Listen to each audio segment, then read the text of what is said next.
رب العالمین والصلاة والسلام علی رسولہ سیدنا محمد وعلی آلہ واصحابہ اجمعین اما بعد فاعوذ باللہ من الشیطان الرجیم بسم اللہ الرحمن الرحیم انا جعلنا ما علی الارض زینۃ لها لنبلوهم أيهم أحسن عملا صدق الله العظيم اللهم صل على محمد وعلى آل محمد وبارك وسلم اللهم صل على سيدنا محمد وعلى آل سيدنا محمد وبارك وسلم وصل عليه الصلاة والسلام عليك يا سيدي يا رسول الله وعلى آلك وأصحابك يا سيدي يا حبيب الله مولاي صل وسلم دائما أبدا على حبيبك خير الخلق كلهم هو الحبيب الذي ترجى شفاعته هو الحبيب الذي ترجى شفاعته هو الحبيب الذي ترجى شفاعته لكل هول من الأهوال مقتحم يا أكرم الخلق ما لي من ألوذ به سواك عند حلول الحادث العممي بعد الحمد والصلاة ہمارا یہ دوسرا پروگرام طاق راتوں میں سے دوسری طاق رات شب قدر کی راتوں میں سے دوسری شب قدر یہ اللہ کو معلوم ہے کہ اس نے کس رات میں لیلۃ القدر کی عظمت رکھی ہے. مسلمان کا حق ہے کہ وہ اس کو ڈھونڈتا رہے اور اللہ کو یہی ادا بندے کے ڈھونڈنے کی پسند ہے کہ وہ ڈھونڈ رہا ہے جستجو میں ہے. اللہ کو یہ ادا پسند ہے.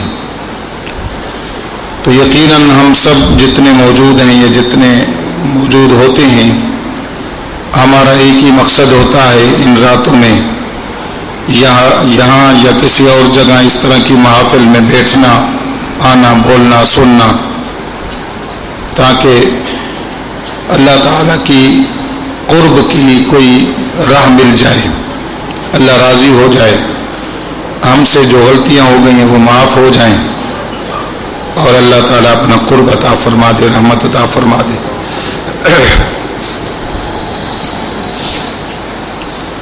ہماری جو پہلی مجلس ہوئی تھی 21ویں کی شب کو تو اس میں بیان ہوا تھا. بیان کے بعد ایک صاحب نے رکا دیا تھا اور میری توجہ اس طرف ہوئی. اب بھی مجھے یاد آتا ہے کہ شاید ایسا ہی تھا کہ جب انسان بیان کرتا ہے تو دماغ ہما طرف متوجہ نہیں ہوتا کہیں سے. علماء کہتے ہیں سبقت لسانی. سبقت لسانی کا مطلب ہوتا ہے دماغ میں کچھ اور ہوتا ہے, زبان کچھ اور بول رہی ہوتی ہے اور انسان کو اپنے دماغ پر بھروسہ ہوتا ہے, زبان کا خیال نہیں ہوتا. صفا اور مروہ کا ذکر آیا تھا اور صفا اور مروہ میں غالباً حضرت مریم علیہ السلام کا نام لیا تھا, حالانکہ وہ حضرت ہاجرہ علیہ السلام تھی. اور یہ تو سب کو پتہ ہے اور الحمدللہ مجھے بھی پتہ ہے, لیکن زبان پر وہ لفظ جاری ہو گیا تھا تو اس بیان کی اگر کوئی نئے بچے ہوں جن کو پتہ نہ ہو تصحیح کر لیں. صفا مروہ میں ساج کا دوڑ کا ذکر آیا تھا تو حضرت مریم کا نام لیا گیا تھا. حضرت مریم نہیں تھی, حضرت ہاجرہ علیہ السلام حضرت اسماعیل علیہ السلام کی والدہ, اور حضرت مریم علیہ السلام تو حضرت عیسیٰ علیہ السلام کی والدہ ہیں, لیکن مفہوم ایک ہے, بات ایک ہے.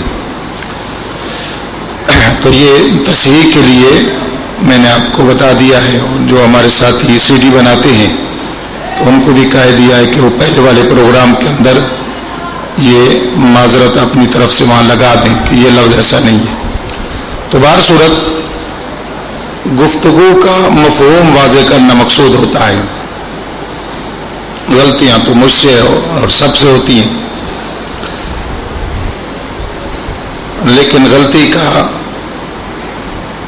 ایک حدیث پاک مجھے یاد آ رہی ہے۔ اللہ تعالیٰ ارشاد فرماتا ہے کہ مجھے غلطی کرنے والے بندے سے نفرت نہیں ہے، مجھے غلطی کرنے والے سے نفرت نہیں ہے، یعنی گناہ کرنے والے سے نفرت نہیں ہے۔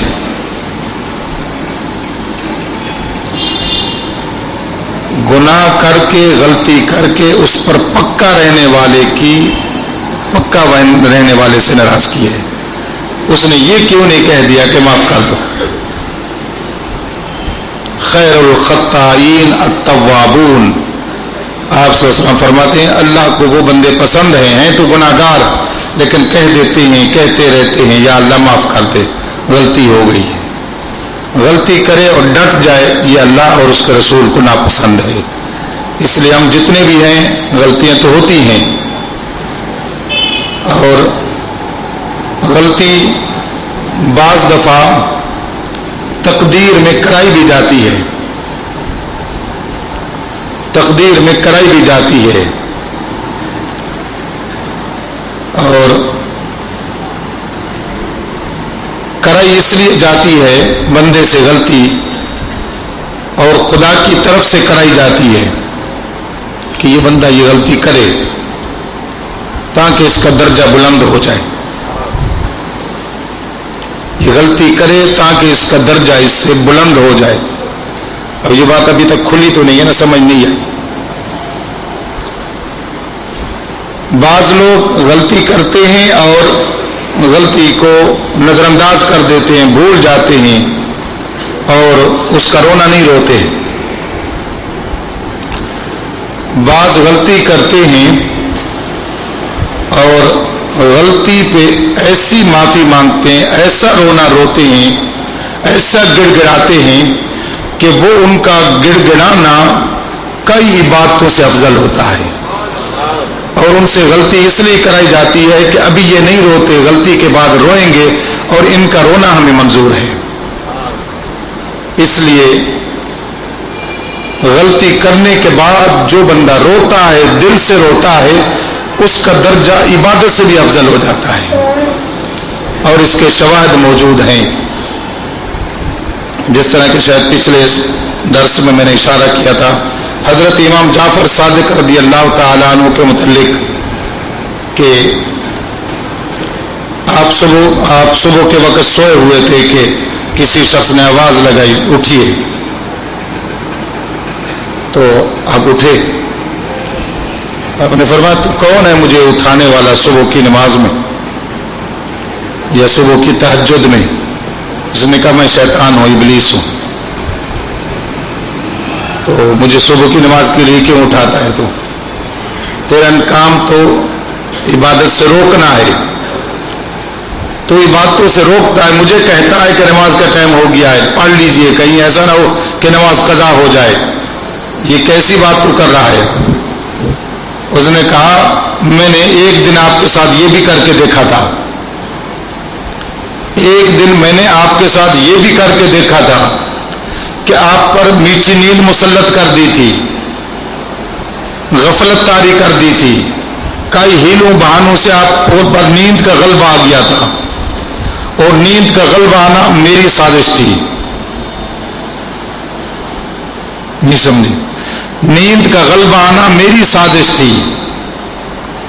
یہ نیند کا جو غلبہ آ جاتا ہے، انسان گہری نیند سو جاتا ہے، یہ بھی شیطان کی سازش ہوتی ہے۔ وہ مختلف ترکیبیں بناتا ہے، نیند کا آنا بھی میری سازش تھی۔ کسی کو پیٹ بھر کے کھلا دیا، کسی کو دیر سے سلا دیا، کسی کو سوتے وقت گولی کھلا دی نیند کی، مختلف طریقوں سے، اس لیے کہ تاکہ گہری نیند آئے گی نماز نہیں اٹھ ہی سکے گا۔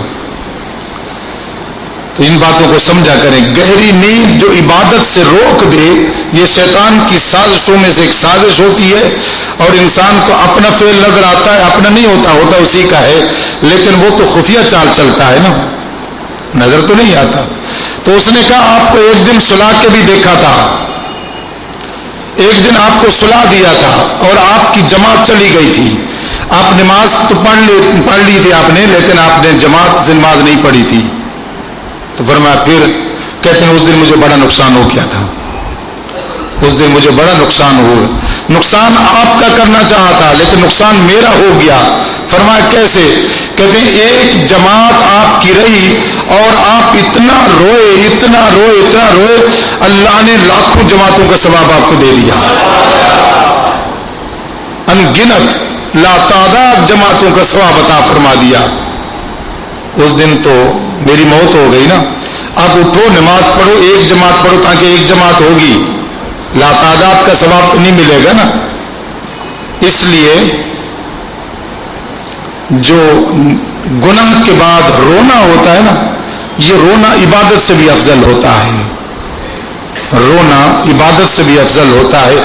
جو لوگ مسلسل ہمارے درسوں میں مسجد میں رہتے ہیں، ہماری اس کئی مسجد کے اندر اور رمضان شریف کے درس ہوتے رہتے ہیں حدیث پاک سے، وہ اکثر ان باتوں سے واقف ہیں کہ حضور اکرم صلی اللہ علیہ وسلم ارشاد فرماتے ہیں کہ یہ جیسے مجلس ہے اور اس مجلس کے اندر کسی کا آنسو نکل آیا تو حضور اکرم صلی اللہ علیہ وسلم فرماتے ہیں کہ اللہ تعالیٰ فرماتا ہے یہ ساری مجلس جو بیٹھی ہے ان میں سے ایک بندے کا آنسو نکلا ہے، ہم نے سب پر رحمت برسا دی ہے. ہم نے سب پر رحمت برسا. آنسو کی تو اتنی قیمت ہے. تو اس دن آپ روئے تھے. میں رلانا نہیں چاہتا، میں نہیں چاہتا کہ کوئی روئے. شیطان کہتا ہے میں نہیں چاہتا کہ کوئی روئے، اللہ چاہتا ہے کہ کوئی روئے. لہذا گناہ کرنے کے بعد جو روتا ہے وہ بہت اونچے مرتبے پر پہنچتا ہے، بہت اونچے مرتبے پر. حضور اکرم صلی اللہ علیہ وسلم ارشاد فرماتے ہیں کہ اللہ تعالیٰ نے میدان قیامت میں میزان رکھا ہے، اس میں اعمال وزن کیے جائیں گے، لیکن ہر عمل اس میں وزن ہوگا جو اللہ کی یاد میں، اللہ کے خوف سے گناہ کو یاد کر کے ایک آنسو گرتا ہے، وہ اس میزان پہ نہیں تل سکتا. میزان کو ہٹا دیا جائے گا، میزان کو کہا جائے گا تیری طاقت نہیں ہے کہ تو اس کو وزن کر سکے. اس مسلمان کا ایک آنسو، آپ صلی اللہ علیہ وسلم فرماتے ہیں سمندر، آگ کے سمندر کو بہا کے لے جائے گا. آگ کا ایک سمندر ہو اس کو یہ آنسو بہا کے لے جائے گا. اس لیے رویا کریں، دعا مانگا کریں کہ یا اللہ رونا آ جائے. رونے والے خوش نصیب ہوتے ہیں. تو بہر صورت رونا غلطی کے بعد آتا ہے، یا تو رونا غلطی کے بعد آتا ہے یا محبت میں آتا ہے. اللہ کی محبت میں آئے، فراق میں سبحان اللہ، یا اپنی غلطی پر اللہ کا خوف آئے، اللہ کا خیال آئے، تو پھر وہ رونا عبادتوں سے افضل ہوتا ہے. تو اس لیے کچھ لوگوں سے غلطیاں اس لیے کرائی جاتی ہیں تاکہ وہ روئیں. بہر صورت یہ تو ایک جملہ معترضہ تھا جو آپ کے سامنے ذکر کر دیا، غلطی پر بات چلی تھی. ہم جو ان رمضان شریف کے سحری کے درسوں کو، ویسے تو درس قرآن درس حدیث کا سلسلہ الحمدللہ ہمارا یکم شعبان رمضان سے جاری ہے، لیکن سحری کے درس یہ 5 ہوتے ہیں. اور ان درسوں کی جو ترتیب میں نے بنائی ہے اپنے ذہن میں، ہر تبلیغ کا، تعلیم کا، تربیت کا ایک طریقہ ہوتا ہے اور اس طریقے سے تربیت کی جاتی ہے.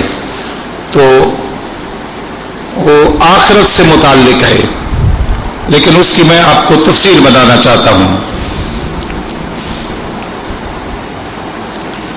انسان مختلف مراحل سے گزرا ہے اور مزید پھر مختلف مراحل سے گزرے گا. انسان کی تخلیق پانی اور مٹی، آگ وغیرہ سے ہے، لیکن مختلف مراحل سے گزرا ہے اور بھی مختلف مراحل سے گزرے گا.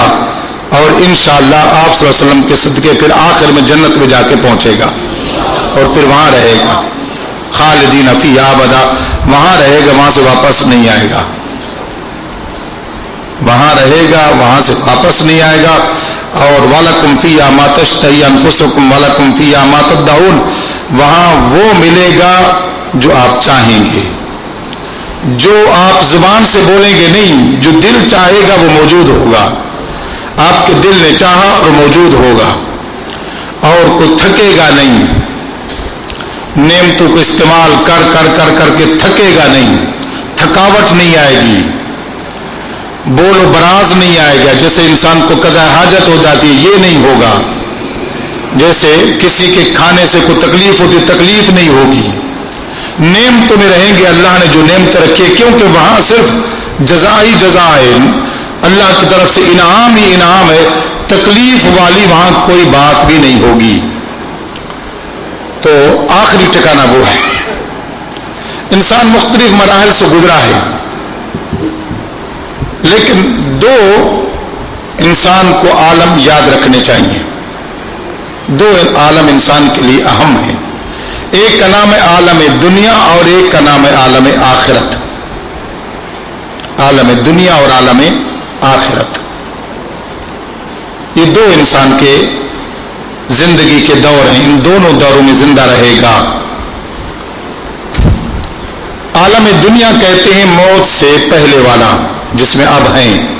یہ موت سے پہلے والا جو دور ہے ہمارا، یہ عالم دنیا ہے. اور مرنے کے بعد جنت تک یہ جتنا دور ہوگا، قبر میں ہو یا باہر ہو، آخرت والا ہو، حساب والا ہو، سب یہ عالم آخرت کہلاتا ہے مجموعی اعتبار سے. تو انسان کو، مسلمان کو یہ دو چیزیں ذہن میں رکھنی چاہیے کہ میں دو زمانوں میں سے گزروں گا. ایک عالم دنیا سے گزروں گا اور ایک عالم آخرت سے گزروں گا. یہ دونوں انسان کے لیے لازمی ہے. کوئی ان پر عقیدہ رکھے نہ رکھے، مانے نہ مانے، خدا کا جو نظام ہے وہ ہوگا. کوئی مانتا ہو نہ مانتا ہو، ہوگا. اور انسان بعض دفعہ نہیں مانتا، بعض دفعہ انسان نہیں مانتا، لیکن جب مانتا ہے تو پھر وقت نہیں رہتا. جب مانتا ہے تو پھر وقت نہیں رہتا. جیسے اس دنیا کے اندر بہت سے لوگ نہیں مانتے مولویوں کی باتیں، حدیثوں کی باتیں، قرآن کی باتیں، آخرت کی باتیں، عبادتوں کی باتیں. یہ سارا جو واعظ دیا جاتا ہے ان کو نہیں مانتے، توجہ نہیں کرتے، درسوں میں آتے ہی نہیں ہیں. آخر میں آتے ہیں، آخر میں آتے ہیں جب جمعے کا ٹائم ہوتا ہے، ختم ہونے کا وقت ہوتا ہے، اس وقت آتے. یہ ایسی باتیں ہیں، لیکن مانتے ہیں. لیکن مانتے اس وقت ہیں جس وقت پیریڈ ختم ہو چکا ہوتا ہے، موت سامنے ہوتی ہے. اب نہیں مانتی کہ قبر ہوگی یا قبر میں کوئی مشکل ہوگی یا مرتے وقت کوئی تکلیف ہوگی، لیکن عین وقت آ پہنچتا ہے تو پھر دنیا کے اندر ہوتے ہوئے آخرت نظر آتی ہے. ابھی انسان اسی دنیا میں ہوتا ہے، جاگ رہا ہوتا ہے، آنکھیں کھلی ہوتی ہیں، ہوش ہوتا ہے، زندہ ہوتا ہے، لیکن وہ فرشتے جو ابھی نظر نہیں آتے نا، وہ فرشتے نظر آ جاتے ہیں. قبر نظر آ جاتی ہے، قبر کے اندر والی چیزیں نظر آ جاتی ہیں، آخرت کی تمام چیزیں نظر آ جاتی ہے. اب اس لمحے تھوڑا سا وقت باقی ہوتا ہے. اب اس لمحے وہ بولتا ہے کہ ساری زندگی میں نے نہیں مانا تھا، لیکن یہ تو سب حقیقت ہے، یہ تو سب حقیقت ہے. یہ فرشتے آ گئے ہیں، یہ ابھی میری روح قبض کریں گے. یہ تو جنت والے نہیں ہیں، یہ تو دوزخ والے فرشتے آ گئے ہیں. اتنا بھی پہچان لے گا کہ یہ فرشتے جو آئے ہیں یہ جنت والے نہیں ہیں، یہ دوزخ والے آئے ہیں. یہ دوزخ والے فرشتے آ گئے ہیں، یہ تو میری روح کو لپیٹ لیں گے، جہنم میں لے جائیں گے، اسفل السافلین میں لے جائیں گے. اس کو آخرت اپنی قبر نظر آتی ہے، قبر کے اندر اس کو آگ نظر آتی ہے، آخرت تمام اس کو نظر آتا ہے آنکھوں سے. اور آپ بھی دیکھ لیجیے، مرنے والے کو کبھی دیکھ لیا کریں. جب آدمی کوئی فوت ہو رہا ہو تو اس وقت وہاں بیٹھا کریں، بیٹھا کریں. یہ بھی عبرت کا ایک مقام ہوتا ہے. میں نے کئی میت دیکھے.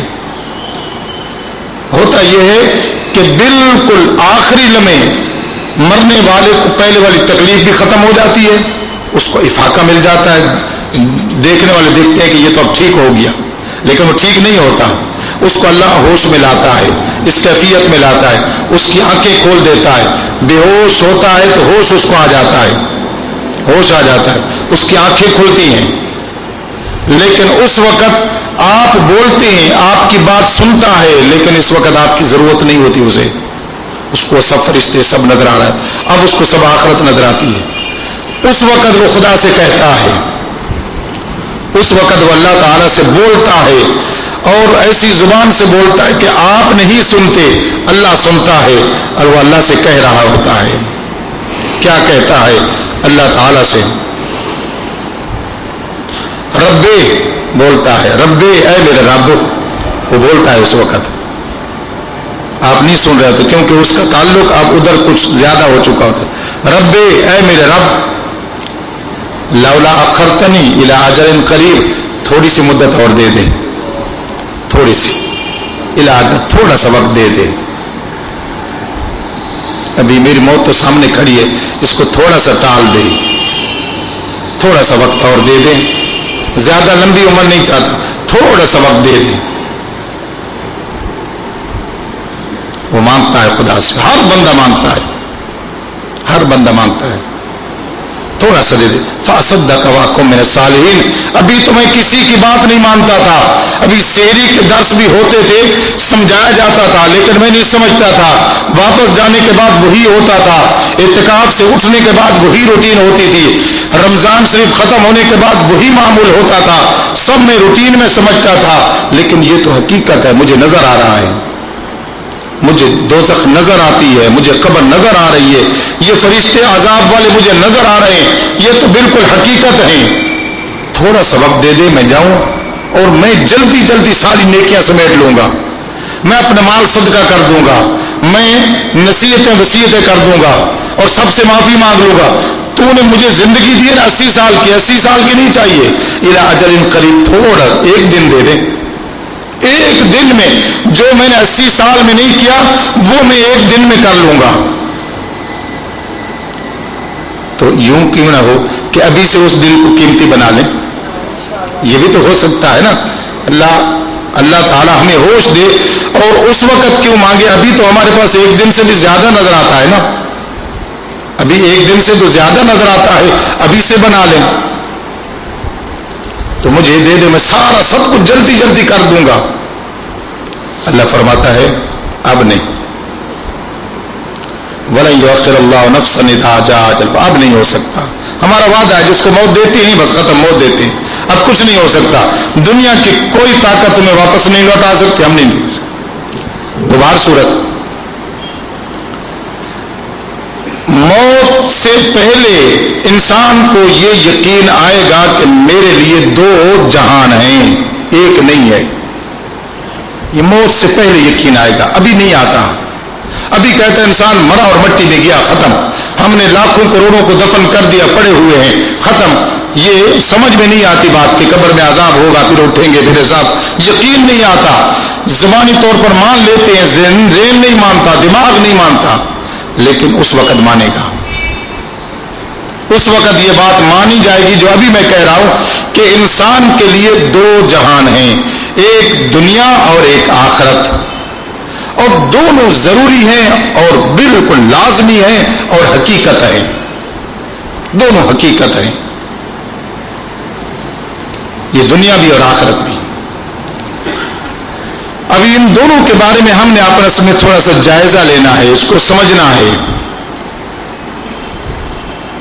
اللہ تعالیٰ نے یہ دنیا بنائی اور پھر آخرت بنائی، اور اس دنیا کے اندر انسان کو بھیج دیا. انسان آ گیا. انسان اللہ کی واحد مخلوق ہے جس کو عقل دیا، شعور دیا، سمجھ دی، سب کچھ آزاد دیے.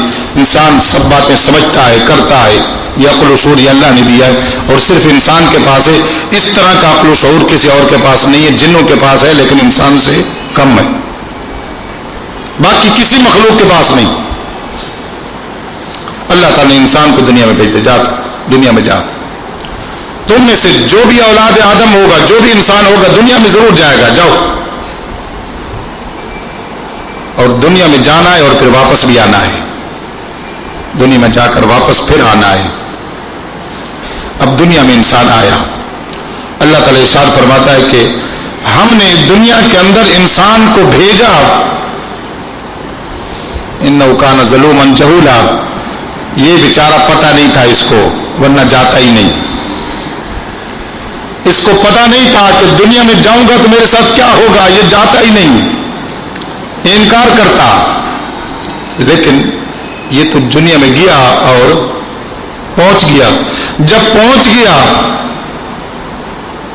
تو پھر جو کچھ اس کے ساتھ ہونا تھا نا وہ اس کے ساتھ ہوتا رہا، اور جب قبر میں آئے گا تو پھر کہے گا جانا ہی نہیں تھا، کیوں گیا تھا دنیا میں۔ ابھی تو ہم خوشی مناتے ہیں ہمارے یہاں بیٹا پیدا ہوا ہے، ہمارے اولاد نہیں اولاد آئے، یہی مانتے ہیں نا۔ مرتے وقت انسان کہے گا کاش کہ میں اس دنیا میں نہ آیا ہوتا، کیوں آیا تھا میں۔ ویسے دنیا میں یہ لوگ تو بولتے ہی ہیں نا، اچھا تھا یہ بیٹا نہ ہوتا تو، مانگتا رہا اس کے لیے دعائیں منتیں، سب سے دعائیں کرتا رہا، یہ اب ہو گیا ہے تو مصیبت بن گیا ہے، نہ ہوتا تو بہتر تھا، اس حال میں اچھا تھا۔ ایسے بھی بیٹے ہوتے ہیں نا۔ انشاءاللہ یہاں بیٹھنے والے بیٹے ایسے نہیں بنیں گے، اور وہ اپنے والدین کی آنکھوں کے لیے دل کے لیے ٹھنڈک بنے گی۔ اولاد وہی ہوتی ہے جو اپنے والدین کے لیے باادب ہو، با احترام ہو، خدمت کرنے والی ہو، ادب کرنے والی ہو، احترام کرنے والی ہو۔ اور یہ مفت میں نہیں ہے، آپ خدمت کریں، احترام کریں، والدین کا کہا مانیں، اللہ اسی کی وجہ سے جنت دے دے گا۔ وہ میں اس دن حدیث سنا رہا تھا، حضور اکرم صلی اللہ علیہ وسلم فرماتے ہیں رہے تو عجباً، صبح کی نماز میں آپ اٹھے اور صبح کی نماز میں تشریف لائے تو حضور اکرم صلی اللہ علیہ وسلم سب خواب سناتے تھے، اور حضور کو خواب بہت آتے تھے، ہمیں بھی آتے ہیں، لیکن ہمارے خواب ادغاث و احلام، برے خواب، کبھی ادھر کی سیر، کبھی ادھر کی، کبھی کیا، یہ سب ہوتا ہے، یہ سب خواب ہوتے ہیں، اور خواب پھر گندہ بھی کر دیتے ہیں، انسان کے خیالات کو خراب کرتے ہیں، اور انسان خراب بھی ہو جاتا ہے، خواب میں ڈرتا بھی ہے۔ حضور اکرم صلی اللہ علیہ وسلم ارشاد فرماتے ہیں، میں نے وہ دعا سنائی کہ ایک صحابی عرض کرتے یا رسول اللہ نیند نہیں آتی، یعنی نیند میں ڈرتا ہوں، نیند کے اندر پریشانی ہوتی ہے۔ حضور اکرم صلی اللہ علیہ وسلم نے دعا تعلیم فرمائی، اعوذ باللہ، یاد ہے آپ کو؟ 3 دن ہوئے، 4 دن میں دعا دے چکا ہوں لیکن یاد نہیں ابھی تک۔ یہ دعا 15 دن پہلے بتائی تھی، اور پھر 3 دن 4 دن سے چھپ چکی ہے اور آ چکی ہے، آپ لے بھی چکے ہیں، اور اس کا ایک کام کریں گے، اس کو تعویذ بنائیں گے صرف۔ حضور اکرم صلی اللہ علیہ وسلم نے تعویذ نہیں بنائی، حضور اکرم زبان پہ یاد فرمائی ہیں، صحابہ کرام نے یاد فرمائی ہیں، اس لیے۔ اور حضرت عبداللہ ابن عمر میں یہی فرمایا تھا، جب حضور نے یہ تعلیم دی، جو چھوٹے بچے تھے ان کے لیے تعویذ بنا کے گلے میں ڈال دیتا تھا، اور جو بڑے بچے نظر آتے تھے ان کو یاد کراتا تھا، اعوذ باللہ وبکلمات اللہ من غضبہ وعقابہ ومن شر عبادہ ومن ہمزات الشیاطین وان یحضرون۔ مولوی کے بڑے فائدے ہوتے ہیں، میں صرف آپ کو بتاتے بتاتے یاد کر گیا، صرف 3-4 دفعہ بتایا اور مجھے یاد ہو گیا۔ تو حضور اکرم صلی اللہ علیہ وسلم نے فرمایا تم پڑھ کر یہ سویا کرو، نہ تمہیں کوئی برا خواب آئے گا، نہ کوئی تمہیں ڈرائے گا، نہ کوئی تکلیف دے گا، کیونکہ یہ ساری چیزیں شیطان کی طرف سے ہوتی ہیں، شیطان بھاگ جاتا ہے۔ جب یہ دعا پڑھ کے سو گے تو شیطان بھاگ جائے گا، تمہارے قریب نہیں آئے گا۔ تو آپ کو بہت سے خواب آتے ہیں اور صبح ایک بھی یاد نہیں ہوتا، یہ یاد ہوتے ہیں تو الٹے سیدھے ہوتے ہیں۔ حضور اکرم سب کو بہت خواب آتے تھے، پتہ ہے آپ کو، آپ صلی اللہ علیہ وسلم کو بہت خواب آتے تھے۔ میں امام سیوطی کی ایک کتاب پڑھ رہا تھا، البدور الصافرہ، ابھی بھی میرے پاس ہے، اس میں بہت لمبی چوڑی فہرست لکھی، حضور نے یہ خواب دیکھا، یہ خواب دیکھا، یہ خواب دیکھا، بہت خواب دیکھتے تھے، لیکن وہ خواب اللہ کی طرف سے وحی ہوتی تھی۔ حضور اکرم صلی اللہ علیہ وسلم کو اللہ تعالی جاگتی ہوئی حالت میں بھی تعلیم عطا فرماتا تھا، اور جس وقت آپ سوتے تھے اس وقت بھی تعلیم ہوتی تھی، اس وقت بھی تعلیم ہوتی تھی۔ نبی امتی جیسا نہیں ہوتا، ایکم مثلی، آپ فرماتے ہیں تم کیا سوچتے ہو، تم میں سے کون ہے جو میرے برابر ہو سکتا ہے؟ یسقینی یطعمنی ربی ویسقینی ربی، میرا رب مجھے کھلاتا بھی ہے، میرا رب مجھے پلاتا بھی ہے، تب بھی میں روزے سے ہوتا ہوں، تم مجھ جیسی کیسی باتیں کرتے ہو؟ نبی نبی ہوتا ہے، اللہ کا نبی ہوتا ہے، اور ہمارے نبی تو سید الانبیاء ہے، لہذا نبی کو ہمیشہ اللہ کے علاوہ ہر کسی سے بلند سمجھا کریں، تب کچھ مزہ آتا ہے، لذت آتی ہے، ادھر ادھر کی باتوں میں نہیں۔ حضور اکرم صلی اللہ علیہ وسلم اللہ کے نبی، اللہ کے محبوب، سید الانبیاء، آپ کا مرتبہ بہت بلند و بالا، اللہ نے اتنا بلند فرمایا ہے، اتنا بلند فرمایا ہے، لیکن جتنا بھی رتبہ ہے دیا وہ کس کا ہے؟ اللہ کا، اللہ کا۔ بس جب آپ یہ کہہ دیں گے شرک ختم ہو جائے گا، اور اس کے علاوہ بلندیاں کرتے رہیں کرتے رہیں کرتے رہیں۔ ہمارے محبوب کی، ہمارے نبی کی کوئی حد نہیں ہے، اگر حد ہے تو اللہ کے ہاں حد ہے، اللہ جانتا ہے کہ ہمارے نبی کی یہ حد ہے، اللہ کے علاوہ ہمارے نبی کی کوئی حد نہیں جانتا۔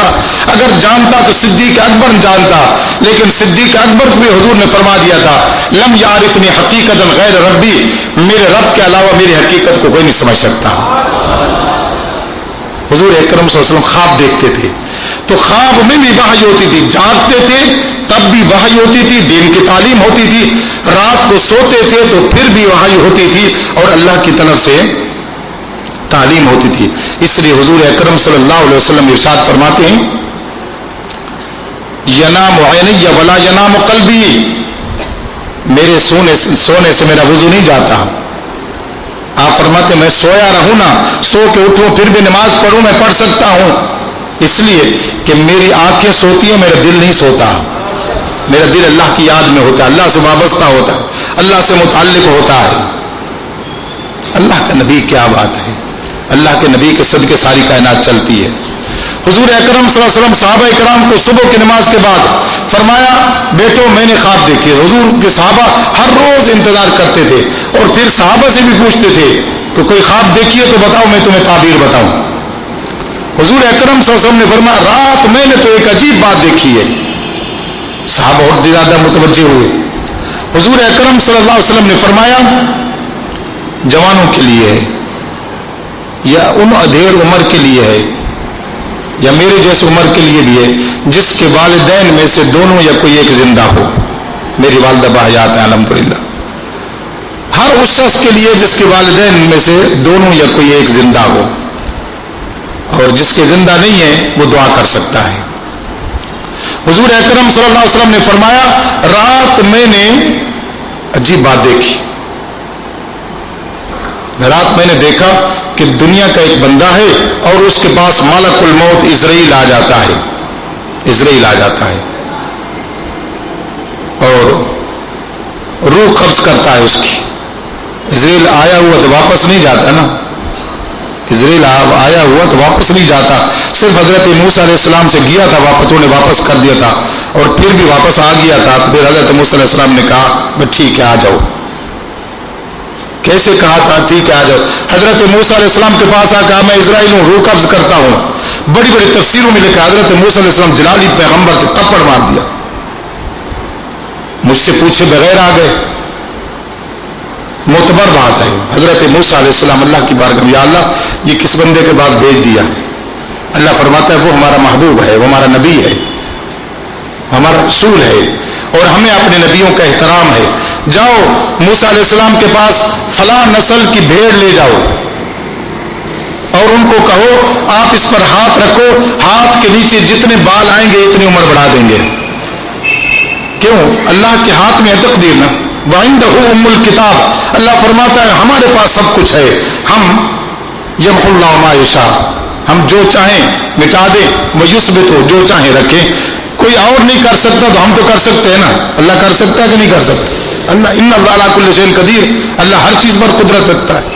حضرت موسیٰ علیہ السلام کے پاس لے جاؤ، اس بھیڑ پر ہاتھ رکھو، جتنے بال نیچے آئیں گے اتنے بال، تو بڑی عمر بڑھ جاتی نا، جتنی ہمیں ملتی ہے اس سے تو کئی گنا زیادہ بڑھتی۔ حضرت موسیٰ علیہ السلام کے پاس لے گئے، حضرت ملک الموت اسرائیل علیہ السلام یہ حاضر ہے۔ فرمایا کیا ہے؟ اللہ فرماتا ہے اس پہ ہاتھ رکھو، جتنے بال نیچے آئیں گے اتنے سال بڑھ جائیں گے۔ فرمایا پھر؟ کہتے ہیں پھر میں آ جاؤں گا۔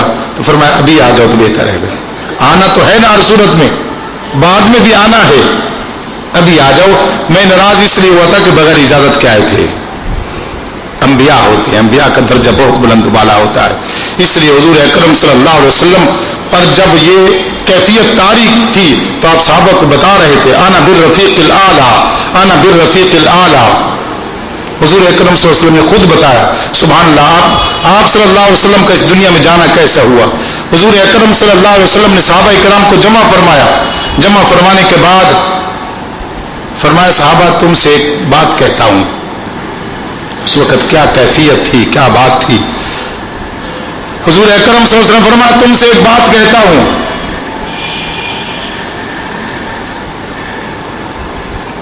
آپ صلی اللہ علیہ وسلم نے ارشاد فرمایا مجھ سے پوچھا گیا ہے، ہاں یا اپنے متعلق نہیں، یوں نہیں، ایک صاحب ہیں جن سے یہ پوچھا گیا ہے، یا شاید اپنے متعلق فرمایا پوچھا گیا ہے کہ آپ اس دنیا میں رہنا چاہتے ہیں یا اپنے رفیق اعلیٰ کے پاس آنا چاہتے ہیں. رفیق اعلیٰ کا معنی ہوتا ہے سب سے بڑا دوست. رفیق آپ جانتے ہیں ساتھی کو کہتے ہیں، اعلیٰ معنی بہت اعلیٰ، اونچا بلند. حضور اکرم صلی اللہ علیہ وسلم فرمایا مجھ سے پوچھا گیا کہ آپ ان کے ساتھ رہنا چاہتے ہیں یا رفیق اعلیٰ کے پاس آنا چاہتے ہیں، تو میں نے پسند کیا ہے اور کہا ہے کہ میں تو رفیق اعلیٰ کے پاس آنا چاہتا ہوں. اور کوئی نہ روئے، صدیق اکبر زارو کتار روئے، صدیق اکبر زارو کتار روئے، کیونکہ آپ یہ بتا رہے تھے کہ اللہ نے مجھے بتایا کہ اے محبوب آپ اس دنیا میں رہنا چاہتے ہیں یا ہمارے پاس آنا چاہتے ہیں. تو حضور اکرم صلی اللہ علیہ وسلم نے چند دن پہلے بتا دیا تھا کہ اللہ تعالیٰ نے مجھے یہ فرمایا ہے. تو اس کا مطلب یہ ہوا کہ اللہ کے نبیوں کے پاس بڑے بڑے فرشتے بھی اجازت سے آتے ہیں. اللہ اپنے نبیوں کی رضا جوئی فرماتا ہے، ان سے محبت فرماتا ہے. حضور اکرم صلی اللہ علیہ وسلم ارشاد فرماتے ہیں رات کو میں نے خواب دیکھی ایک شخص ہے جس کی روح قبض کرنے کے لیے ملک الموت آیا. جب روح قبض کرنے کے لیے ملک الموت آیا، بر والدیہ، اچانک ملک الموت کے سامنے ایک چیز آ کے کھڑی ہو گئی. وہ کون سی چیز تھی؟ وہ بندہ جس پر ملک الموت آیا تھا وہ اپنے والدین کے ساتھ اچھا رہتا تھا، اپنے والدین کے ساتھ اچھا رہتا تھا، حسن سلوک کرتا تھا، خدمت کرتا تھا. والدین کے ساتھ اس کا جو نیک رویہ تھا نا، وہ نیکی آ کے سامنے کھڑی ہو گئی اور ملک الموت کو واپس کر دیا. آپ صلی اللہ علیہ وسلم نے فرمایا میں نے دیکھا ملک الموت واپس چلا گیا ہے. اور یہ ایک نہیں کئی حدیثیں ہیں. حضور اکرم صلی اللہ علیہ وسلم فرماتے ہیں جو اولاد اپنے والدین کی خدمت کرتی ہے ان کی عمر میں اور رزق میں اضافہ ہو جاتا ہے. اور یہ حضور اکرم فرمایا میں نے دیکھا ہے. اس لیے والدین جس کے زندہ ہوں تو وہ خوش نصیب ہوتا ہے، اس لیے کہ وہ والدین کی خدمت کرتا ہے. والدین کی خدمت کرنا سب سے افضل ہوتا ہے انسان کے لیے. میرے ذہن میں نہیں کہ میں کون سی بات کر رہا تھا. تو بہر صورت عالم آخرت اور عالم دنیا، عالم آخرت میں بھی آنا ہوتا ہے، ہر صورت میں آئے گی. اور انسان کو مرتے وقت یہ نظر آئے گا، یقین ہوگا کہ ہاں یہ دنیا ٹھیک ہے، مجھے اس میں آنا تھا اور یہ کچھ کرنا تھا. لیکن ہوا یہ کہ جو اس دنیا میں آیا وہ امتحان میں مبتلا ہو گیا. اللہ نے انسان کو بھیج دیا، لیکن اللہ نے انسان کو بھیجنے کے بعد ایک اور انتظام فرمایا. اس بات کو سمجھانے کے لیے میں آپ کو ایک حدیث سمجھاتا ہوں تاکہ آپ کو یہ سمجھ آ جائے کہ جب انسان اس دنیا میں آیا تو اللہ نے نبی کیوں بھیجے، تاکہ آپ کو چھوٹی سی بات سمجھ میں آ جائے دلال سے ہٹ کر.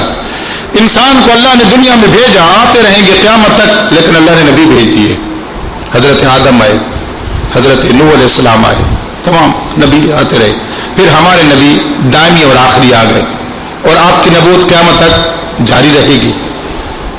تو اللہ نے نبی کیوں بھیجے، اس کی وجہ کیا ہے، اس کو آپ تھوڑا سا سمجھیے گا. حضور اکرم صلی اللہ علیہ وسلم فرماتے ہیں کہ میں نے جبریل کو کہا جبریل یہ مجھے آخرت کے متعلق کچھ باتیں بتا. تو جبریل میرے پاس دوزخ کو لایا. میں نے دوزخ دیکھی. دوزخ میں اتنے عذاب آپ صلی اللہ علیہ وسلم نے فرمایا میں نے دیکھا تو میں نے کہا جبریل دنیا میں آنے والے انسان دوزخ میں نہیں جائیں گے. جب دوزخ اتنی تکلیف دہ ہے تو اس میں کوئی بھی نہیں جائے گا، کوئی بھی نہیں جائے گا۔ حضرت جبریل علیہ السلام پھر جنت کو لائے۔ جب جنت کو لائے تو جنت میں اتنی نعمتیں جس کی کوئی انتہا نہیں۔ جنت مجھے دکھائی گئی۔ حضور اکرم صلی اللہ علیہ وسلم کا یہ ہوتا تھا کہ آپ کے سامنے حجاب اٹھا دیا جاتا تھا۔ دیکھنے کا مقصد یہ ہوتا تھا آپ مدینہ منورہ میں تشریف فرما ہے اور آپ کے سامنے حجابات اٹھا دیے جاتے تھے۔ اس کی ایک قوی دلیل میں آپ کو دیتا ہوں تاکہ آپ کو سمجھ آ جائے۔ حضور اکرم صلی اللہ علیہ وسلم معراج سے واپس آئے، بیٹھے، آپ صلی اللہ علیہ وسلم نے اعلان فرمایا رات کو میں معراج کیا تھا، یہاں سے مکہ چلا تھا اور میں مسجد اقصی گیا تھا، فلسطین گیا تھا اور وہاں سے پھر آسمانوں پر گیا تھا اور وہاں سے واپس آیا۔ مکہ والے سب جمع ہو گئے اور کہنے لگے ہمیں آسمانوں کا پتہ تو ہے نہیں کہ آسمانوں پہ کیا ہے کیا نہیں ہے، لیکن ہمیں زمین کا پتہ تو ہے کہ ہم نے مسجد اقصی دیکھی ہے، ہم نے فلسطین دیکھا ہے اور یہاں سے کتنا دور ہے ہمیں یہ بھی پتا ہے اور ہمیں یہ بھی پتا ہے کہ تم آپ وہاں تک نہیں گئے ہو۔ حضور اکرم چونکہ انہی میں رہتے تھے نا، تو مکہ والے کہنے لگے ہمیں پتا ہے کہ آپ وہاں تک نہیں گئے ہو اور آپ کہتے ہو آپ رات گئے بھی تھے آئے بھی تھے، تو ابھی سچ جھوٹ سامنے آ جاتا ہے۔ وہ سب جمع ہو گئے مکہ والے، کہنے لگے آپ کی بات ہم مان لیں گے، آپ مسجد اقصی کا سارا نقشہ بتائیں ہمیں، وہ کیسے ہے، اس کا فلاں گیٹ کیسے ہے، اس کا فلاں سائڈ اس کی کیسے ہے، اس کی کیفیت کیسے، بالکل سب بتائیں۔ اب یہ سب لوگ مسجد اقصی دیکھ چکے تھے، جاتے رہتے تھے شام کی طرف، اس طرف قافلوں کی طرف۔ حضور اکرم صلی اللہ علیہ وسلم فرماتے ہیں کہ اللہ تعالی نے مسجد اقصی میرے سامنے رکھ دی اور میں مسجد اقصی کو سامنے دیکھ رہا تھا، وہ مجھ سے جو سوال کرتے تھے میں وہاں سے دیکھتے انہیں بتا دیتا تھا۔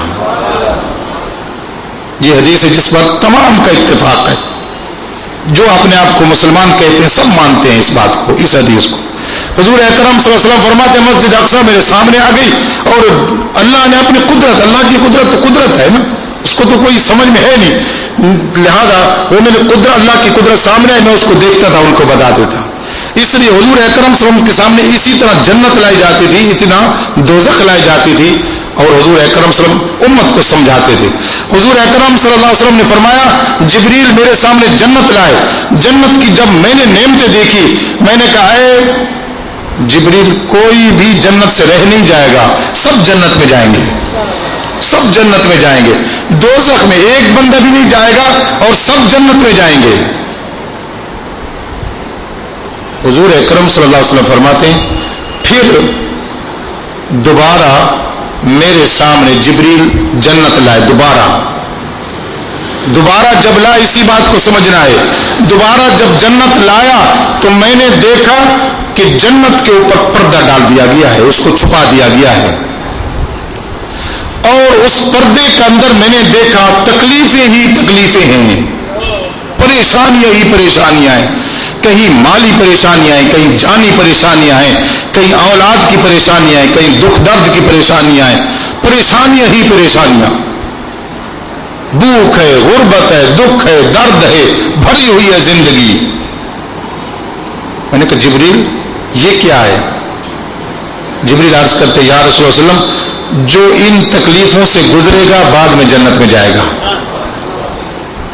اللہ کا نظام یہ ہے جو ان تکلیفوں سے گزرے گا بعد میں جنت میں جائے گا، پہلے اس کو یہ بھوک، یہ غربت، یہ بیماریاں، یہ ذہنی تکلیف، اولاد کی تکلیف، یہ ساری تکلیفیں اس کو برداشت کرنی ہوں گی، ساری تکلیفیں، ان تکلیفوں سے گزر کر جنت میں جائے گا۔ جبریل پھر تو کوئی بھی جنت میں نہیں جائے گا، ان تکلیفوں کو کون گوارا کرے گا؟ دنیا کے اندر تو ہر کسی کو سہولت چاہیے ہوتی ہے اور یہ تو تکلیفوں کا راستہ ہے، جنت کا راستہ تکلیفوں کا راستہ، پریشانیوں کا راستہ، غربت کا راستہ، بیماریوں کا راستہ۔ جو بندہ اس دنیا کے اندر تکلیف در تکلیف، پریشانی میں، بھوک میں، غربت میں، محتاجی میں، ہر ایک اس پر ظلم کر رہا ہے، وہی جائے گا، ظالم کھڑا ہوگا، مظلوم جا رہا ہوگا۔ حضور اکرم صلی اللہ علیہ وسلم فرماتے ہیں جبریل میرے سامنے جنت لائے، دوبارہ جب جنت لایا تو میں نے دیکھا کہ جنت کے اوپر پردہ ڈال دیا گیا ہے، اس کو چھپا دیا گیا ہے اور اس دوسرے کو لوٹ رہا ہے، لوٹنے والا یہیں کھڑا ہوگا، جس کو لوٹا گیا وہ جا رہا ہوگا۔ ایک بندہ بیماری میں گرا ہوا ہے، پڑا ہوا ہے، کینسر ہے، دوسری تکلیفیں، دوسرا بندہ صحت مند کھڑا ہے، خوشی سے ٹاٹ باٹ سے، یہ یہیں کھڑا رہے گا، وہ اللہ چلا جائے گا۔ ایک بندہ خوشی سے ہے، دوسرا اولاد کی پریشانی میں ہے، طرح طرح کی تکلیفوں میں ہے، وہ تکلیفوں والا چلا جائے گا، یہ خوش رہنے والا رہ جائے گا۔ یہ حقیقت بتا رہا ہوں، بالکل حقیقت۔ حضرت جبریل امین یہ پیش کرتے ہیں، یا رسول اللہ صلی اللہ علیہ وسلم، یہ ہے حضور اکرم صلی اللہ علیہ وسلم پریشان ہوئے۔ آپ نے فرمایا جبریل یہ تو بہت مشکل بات ہے، میری امت کیسے جنت میں جائے گی؟ میری امت کو ان تکلیفوں سے گزرنا ہوگا تب جائیں گی۔ حضرت جبریل عرض کرتے ہیں، یا رسول اللہ صلی اللہ علیہ وسلم، ان تکلیفوں سے تو گزرنا ہوگا۔ فرمایا میری امت پتہ نہیں کون کون اس میں تکلیف میں گزرے گا، کون کون ان تکلیفوں کو پسند کرے گا۔ تکلیفوں کو پسند کرتے ہیں؟ ہم نہیں کرتے پسند۔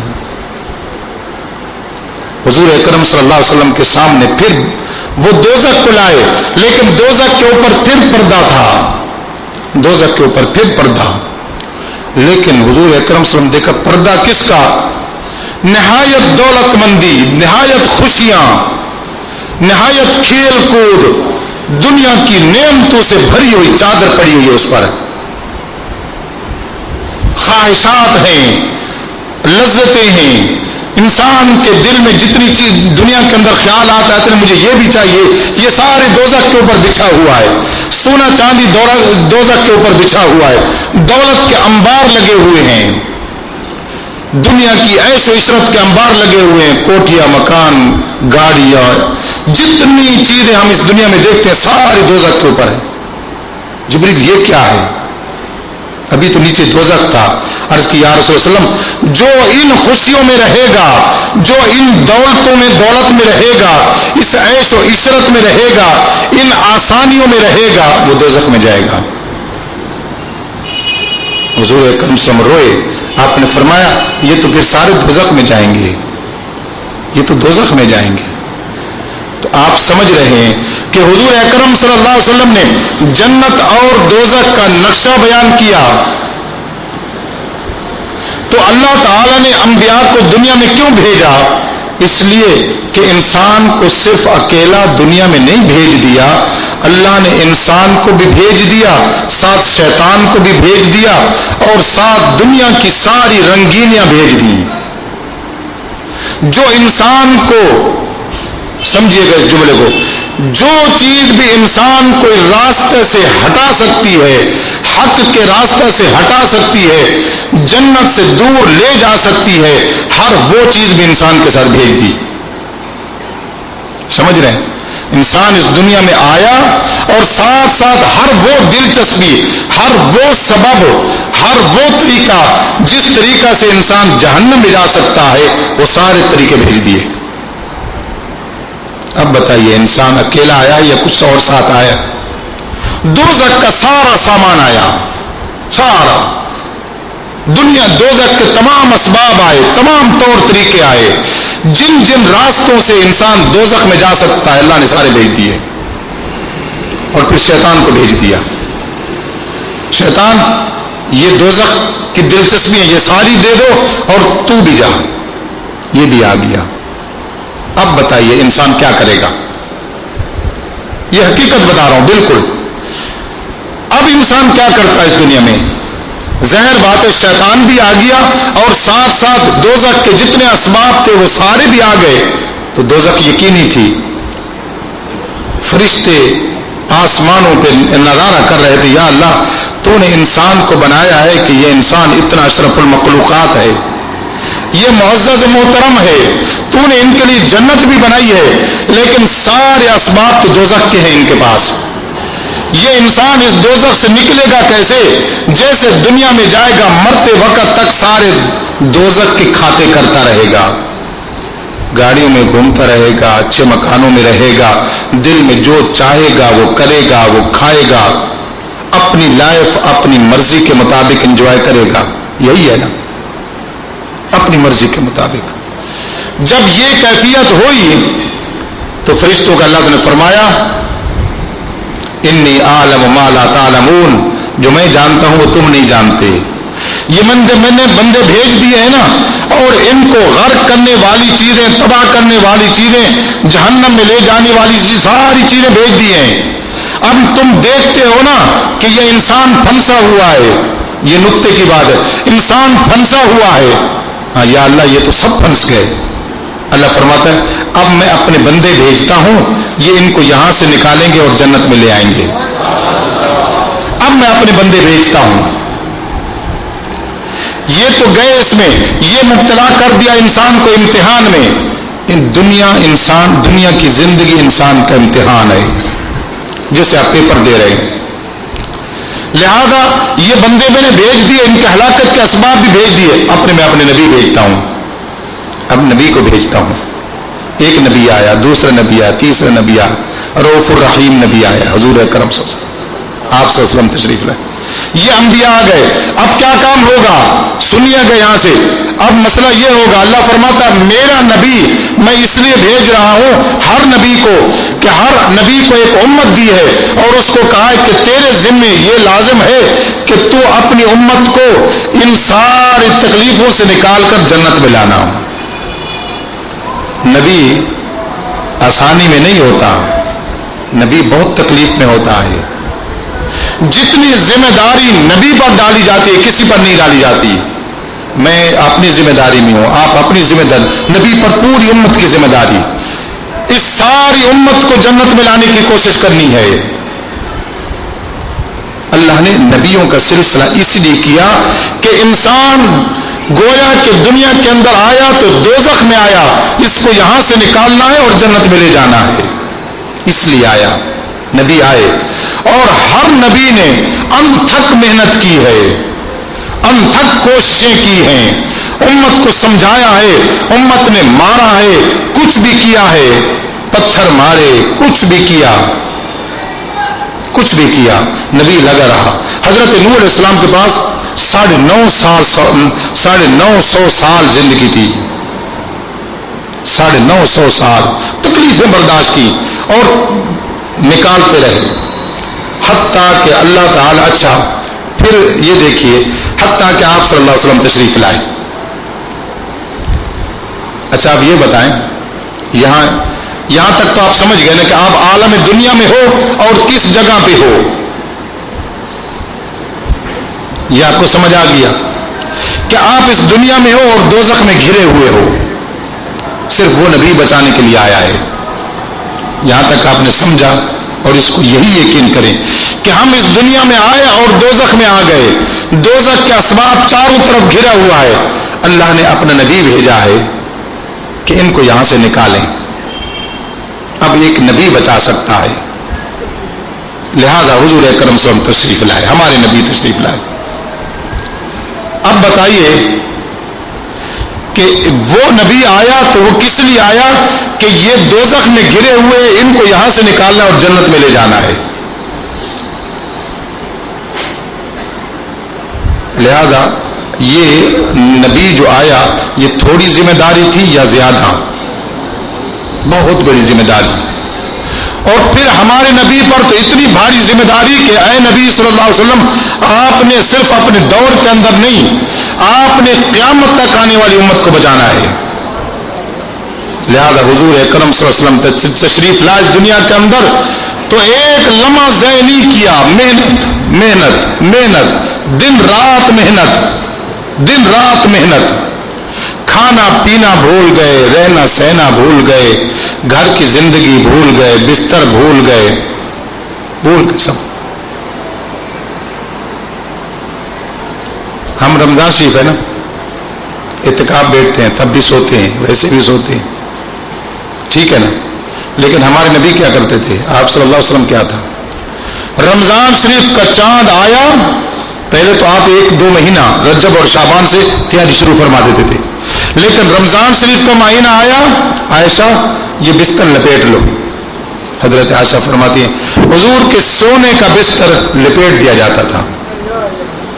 دیکھیں تو صحیح اپنے آپ کو، اب رات کا اعتکاف کے اندر کتنے بستر لگے ہوتے ہیں۔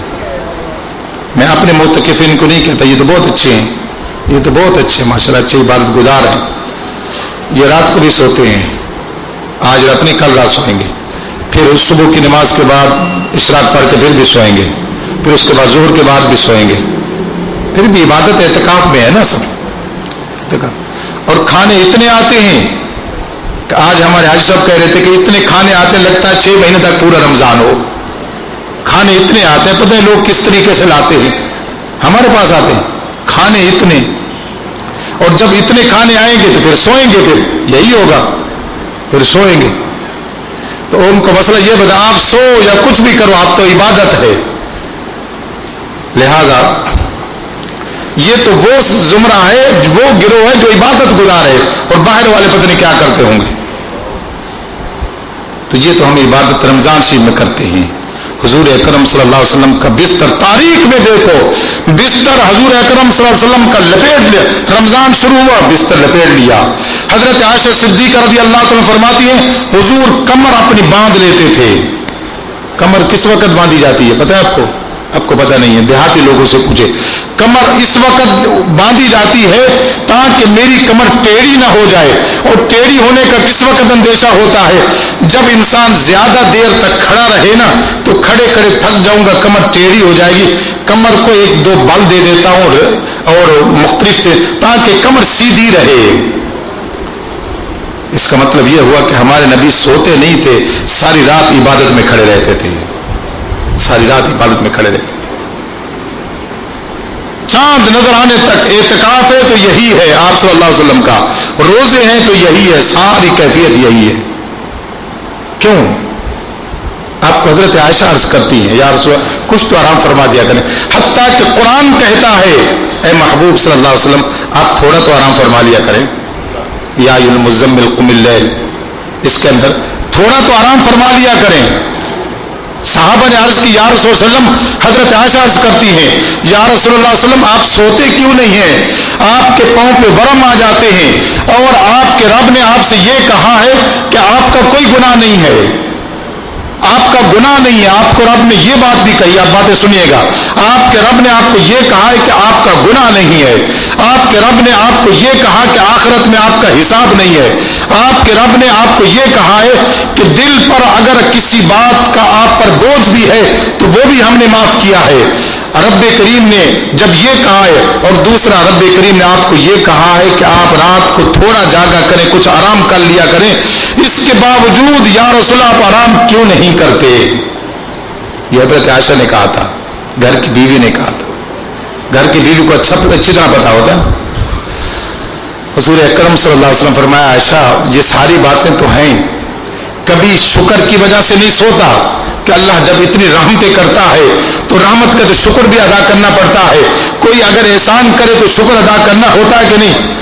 جب اتنی بڑی رحمت کرتا ہے تو شکر بھی ادا کرنا پڑتا ہے، تو شکر کی وجہ سے کھڑا رہتا ہوں، اور کبھی اپنی امت کو دیکھتا ہوں، اگر میں سو گیا تو ان کا کیا ہوگا، اس امت کے لیے جاگتا ہوں، مجھے پتا ہے کہ امتی مذنبتن، مجھے بتا دیا گیا ہے، مجھ پر واضح ہے کہ میری امت گناہگار ہوگی، میری امت گناہگار ہوگی، اور میں آج سو جاؤں تو کیا ہوگا، اس امت کی جو بعد میں آنے والی ہے گناہگار ہے، ہمارے لیے گناہگار ہے، ان کے لیے کھڑے کھڑے خدا سے مانگتا ہوں، دعائیں مانگتا ہوں، روتا ہوں، یا اللہ میری امت کا پتہ ہے مجھے گناہگار ہے، بخش دے اس کو۔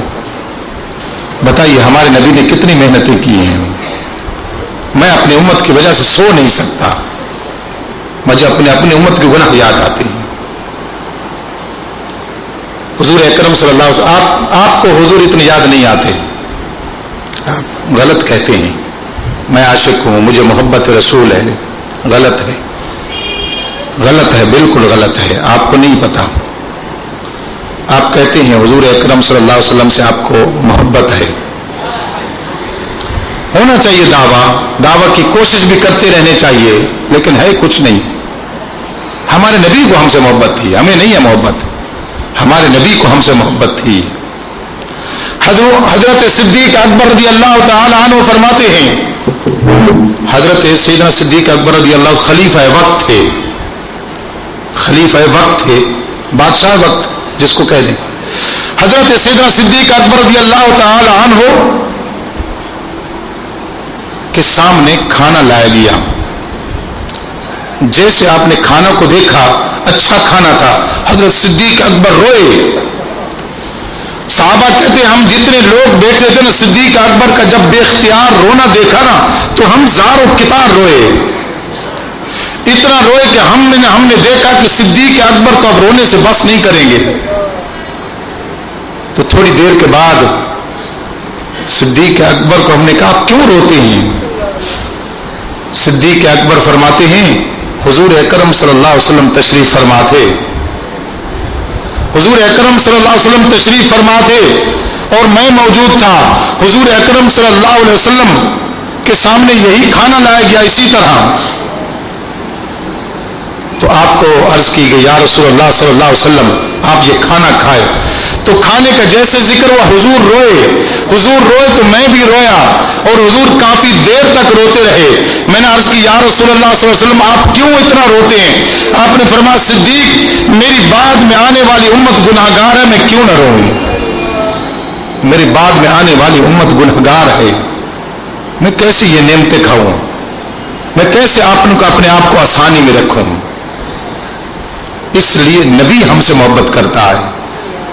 اللہ تعالیٰ نے جہاں کہیں بھی حضور اکرم صلی اللہ علیہ وسلم پر کوئی انعام فرمایا، اے محبوب جو مانگنا ہے مانگ، یا اللہ امت، یا اللہ امت. کہیں بھی کوئی موقع آیا تاریخ اسلام میں دیکھیں حضور اکرم صلی اللہ علیہ وسلم کو اللہ نے مخاطب فرمایا محبوب کوئی رحمت چاہیے، یا اللہ امت. عرش اعلیٰ پہ شب معراج کو جب حضور اکرم صلی اللہ علیہ وسلم کو اللہ نے فرمایا وہ محبوب آپ کیا لینا چاہتے ہیں، کیا پسند فرمانا چاہتے ہیں؟ یا اللہ امت، امت چاہیے.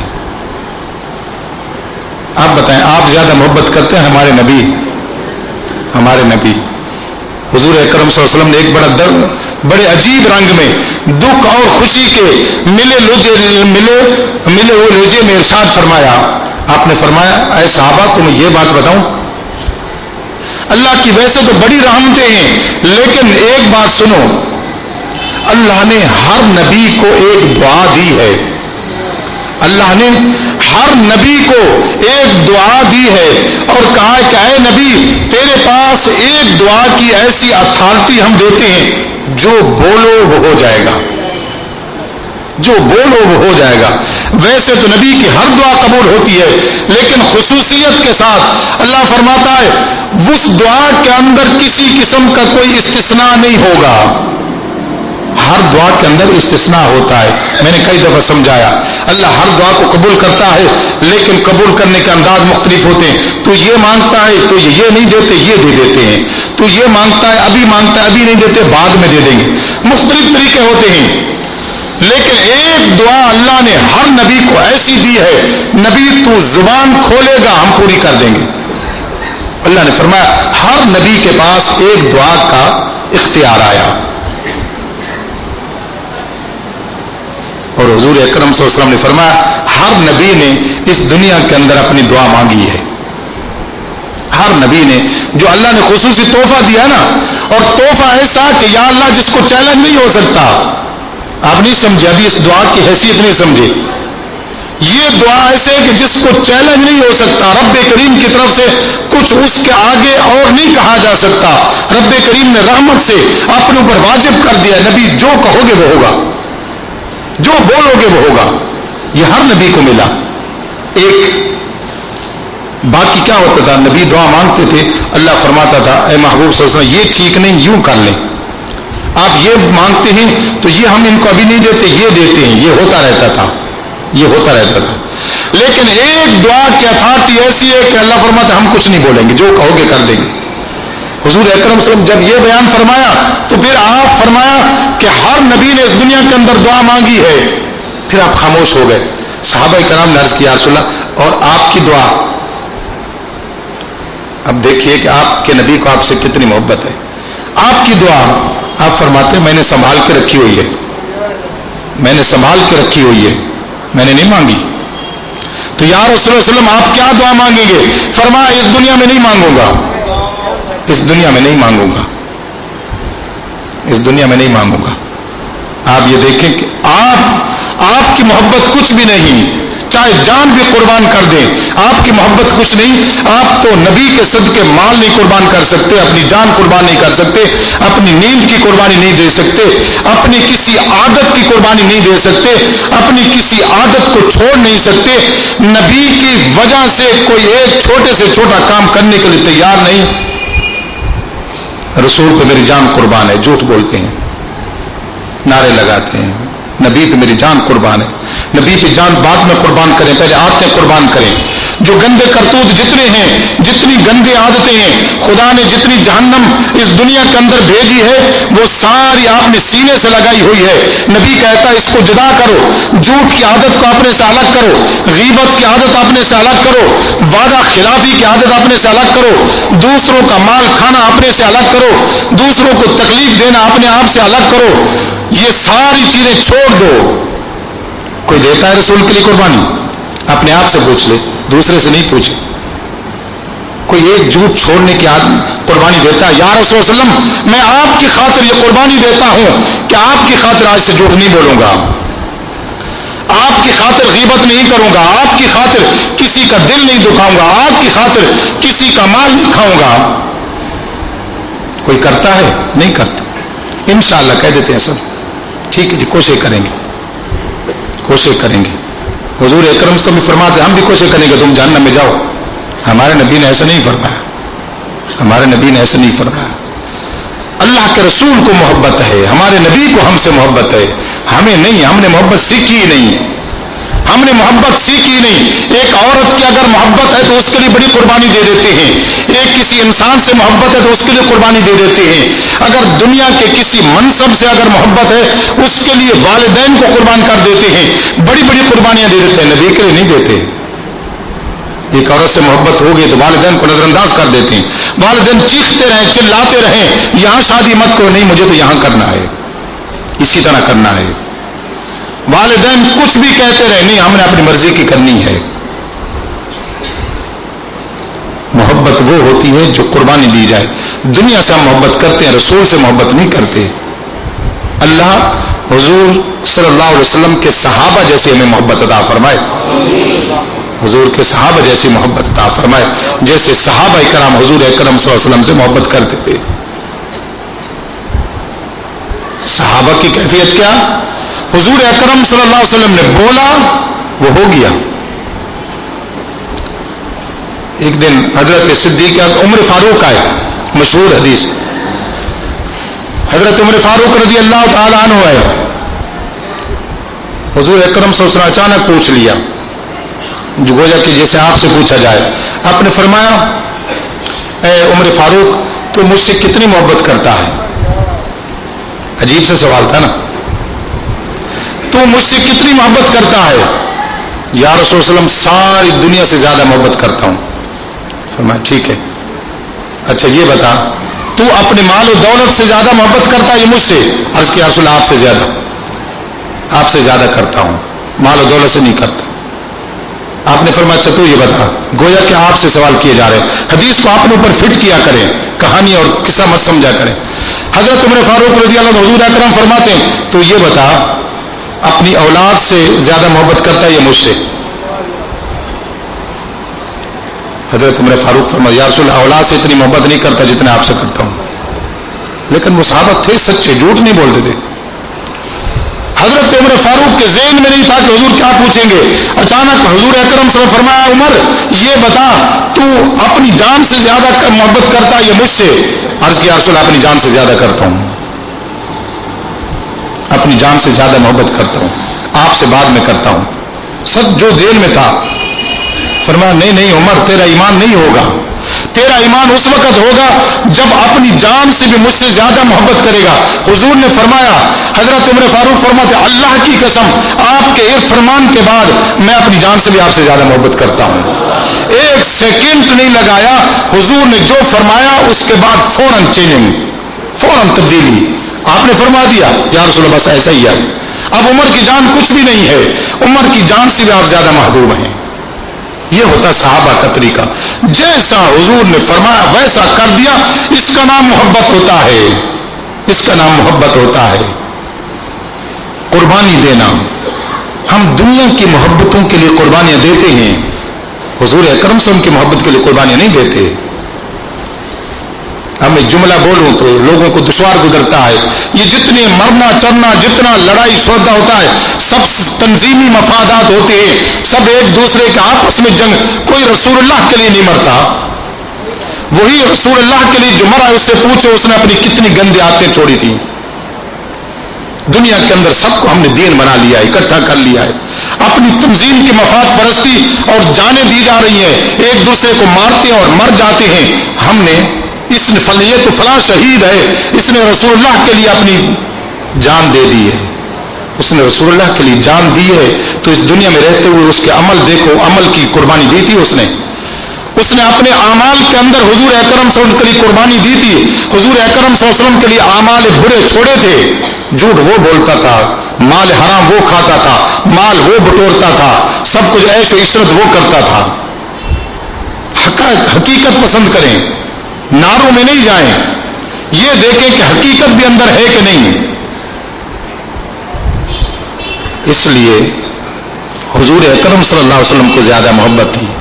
جنگ احد ختم ہوتی ہے، جنگ احد ختم ہوتی ہے. صحابہ کرام جنگ احد، اللہ تعالیٰ آپ سب کو لے جائے مدینہ منورہ. آپ جب مسجد سے مسجد نکلیں گے سیدھا جب احد کی طرف جائیں گے تو انسان چلتے ہوئے بھی تقریباً آدھے پونے گھنٹے میں پہنچ سکتا ہے. اور ویسے تو 10 ریال پہ گاڑی لے جاتی. سامنے احد کا پہاڑ نظر آتا ہے. احد کی لڑائی وہاں ہوئی، مدینہ یہاں تھا جہاں مسجد نبوی ہے. اب حاجی واپس آ رہے ہیں، یہ مجاہد واپس آ رہے ہیں، لیکن مدینہ میں رہنے والی خواتین کو پتہ چل گیا تھا کہ آج صحابہ کرام شہید ہوئے ہیں. اس جنگ احد کے اندر صحابہ کرام شہید ہوئے ہیں، یہ پتہ چل گیا تھا. اور ساتھ ہی ساتھ یہ افواہ شیطان نے پھیلا دی تھی کہ خدا نخواستہ حضور اکرم صلی اللہ علیہ وسلم شہید ہو گئے. اب یہ مجاہدین کی صفیں واپس آ رہی ہیں. ایک بوڑھی سی عورت ہے اور وہ اس راستے پہ کھڑی ہے، اس کو قرآن کہتا ہے، وہ راستے پہ کھڑی ہے. اول دستہ جب آتا ہے نا تو وہ پوچھتی ہے کہ حضور اکرم صلی اللہ علیہ وسلم ہمارے نبی کیسے ہیں. وہ پہچان لیتے ہیں. وہ کہتے ہیں اماں تیرا تو بیٹا مر گیا ہے، تیرا تو بیٹا شہید ہو گیا ہے. اس نے کہا میں نے بیٹے کے بارے میں نہیں پوچھا تھا، میں نے پوچھا تھا رسول اللہ صلی اللہ علیہ وسلم کیسے ہیں. دوسرے بندے آتے تو ان سے پوچھتی ہے حضور اکرم صلی اللہ علیہ وسلم کیسے ہیں. وہ پہچان کے مدینہ کی عام مشہور خاتون تھی. تیرا شوہر فوت ہو گیا ہے. اس نے کہا میں نے شوہر کا تو نہیں پوچھا تھا. پھر دستہ آتا ہے، اس سے پوچھتی ہے کہ آپ صلی اللہ علیہ وسلم کیسے ہیں. وہ کہتے ہیں تیرا باپ فوت ہو گیا ہے، شہید ہو گیا ہے. آخر میں دستہ کہتا ہے کہ نہیں حضور اکرم صلی اللہ علیہ وسلم تو بزندہ و سلامت ہیں، بحیات ہے. اس نے کہا حضور اکرم صلی اللہ علیہ وسلم سلامت ہیں تو سب کچھ مل گیا ہے، ان کے جانے کی کوئی غمی نہیں ہے. بیٹا چلا گیا ہے، باپ چلا گیا ہے، شوہر چلا گیا ہے، کوئی بات نہیں. آپ تو ہے نا، بتائیے. اس کو محبت تھی، اس کو محبت تھی رسول اللہ صلی اللہ علیہ وسلم سے. اب ہمیں محبت نہیں، حضور اکرم صلی اللہ علیہ وسلم کا ہم سے محبت ہے. حضور اکرم صلی اللہ علیہ وسلم فرماتے ہیں، صحابہ پوچھتے یا رسول اللہ اس دعا کا کیا ہوا جو آپ کے پاس ہے. آپ نے فرمایا میں نے سنبھال کے رکھی ہوئی ہے، یہ خدا کی طرف سے خصوصی اتھارٹی ہے، خصوصی اختیار ہے، اس کو عام استعمال نہیں کروں گا. میں اس کی حقیقت سمجھتا ہوں کہ اس دعا کی حقیقت کیا ہے. اس دعا کی حقیقت یہ ہے کہ جو میں بولوں گا وہ ہوگا، یہ اللہ کا وعدہ ہے. لہذا یہ عام دعا نہیں ہے، یہ سجدے والی دعا نہیں ہے جو مانگا کرتا ہوں، یہ عام دعا جو میں مانگتا کرتا ہوں وہ دعا نہیں ہے. تو پھر کیا ہوا؟ صحابہ نے جستجو کی، یا رسول اللہ صلی اللہ علیہ وسلم وہ دعا آپ کب مانگیں گے؟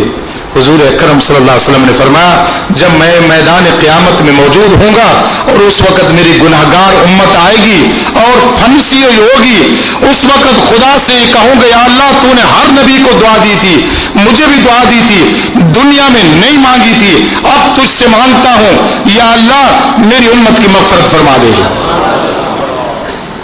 میری امت کی وہ دعا کی قیمت ہے، میری امت کی بخشش، میری امت کی بخشش. صحابہ عرض کرتے یا رسول اللہ پھر آپ نے پورا پھر کیا؟ حضور اکرم صلی اللہ علیہ وسلم فرماتے ہیں جب تک میرا ایک امتی دوزخ میں ہوگا اللہ سے راضی نہیں ہوگا، اپنی دعا کی قیمت مانگوں گا۔ حضور اکرم صلی اللہ علیہ وسلم ہم سے اتنی محبت فرماتے ہیں، اتنی، اور ساری زندگی حضور اکرم صلی اللہ علیہ وسلم نے ہم پر وقف کر دی، ہم پر وقف کر دی، بھوکے رہے، پیاسے رہے، غربت میں رہے، مسافری میں رہے، تکلیفیں سہتے رہے، ہر جگہ امت، لیکن امت یاد کرتا ہے۔ اس وجہ سے جب اللہ تعالیٰ نے امت کو اس دنیا کے اندر بھیجا، مخلوق کو بھیجا، یا ہم کہیں کہ ہماری امت کو اس دنیا کے اندر بھیجا، یہ عالم دنیا ہے۔ عالم دنیا دوزخ کا گویا کہ دوسرا نام ہے۔ یہاں تمام اسباب دوزخ کے ہیں، آپ کو جو کچھ نظر آتا ہے یہ سب دوزخ کا ہے۔ دنیا کی جتنی رہل پھیل نظر آتی ہے سب دوزخ کا ہے۔ آپ پڑھیں تو صحیح، اسلام پڑھیں، تصوف پڑھیں، صوفیاء کرام کی کتابیں پڑھیں، یہ تمام اسباب دوزخ کی طرف لے جانے والے ہیں۔ یہ کاروبار، یہ دھندے، یہ گاڑیاں، یہ رہنا سہنا، یہ سب چیزیں ان کا انجام جہنم ہوگا۔ کیوں؟ یہ ہے ہماری خواہش کا نتیجہ، خواہش کا، ہم اپنی خواہش کے مطابق زندگی گزارتے ہیں، ہماری جو خواہش میں ہوتا ہے اس کے مطابق زندگی گزارتے ہیں، لہذا یہ اسی کا نتیجہ ہے، اور وہ تو جہنم کی طرف ہے۔ اس لیے حضور اکرم صلی اللہ علیہ وسلم کو بھیجا گیا کہ آپ اپنی امت کو اس عالم دنیا سے بحفاظت نکالیں اور عالم آخرت میں حفاظت سے لے آئیں۔ تو آپ سمجھے عالم دنیا اور آخرت کا تعلق کیا ہے؟ عالم دنیا میں انسان آیا تو امتحان میں آیا، اب آخری لفظ میں بولتا ہوں تاکہ آپ کو سمجھاؤں نکتہ، اس دنیا میں آیا تو امتحان میں آیا۔ دوزخ کیا اسباب تھے؟ انسان نے یہاں سے واپس جانا تھا تو کہاں جاتا؟ دوزخ میں جانا تھا، لیکن حضور اکرم صلی اللہ علیہ وسلم تشریف لائے، آپ تشریف لائے تو آپ نے اپنی امت کو سمجھایا کہ جو کچھ تم کر رہے ہو نا، یہ جو کچھ دنیا کر رہی ہے یا یہود و نصارہ کر رہی ہے، کیسر و کسرا کر رہے ہیں، سب لوگ جو کر رہے ہیں نا، اس کو مت کرنا، یہ دوزخ والا راستہ ہے، یہ دوزخ والا راستہ۔ تم مجھے دیکھنا، جو میں کروں تم وہ کرنا، اگر تم وہ کرو گے تو تم جنت میں جاؤ گے۔ تم اپنی لائف اپنی مرضی سے مت گزارنا، اپنی خواہشات میں مت مگننا، تم میری زندگی کو پکڑ لو بس۔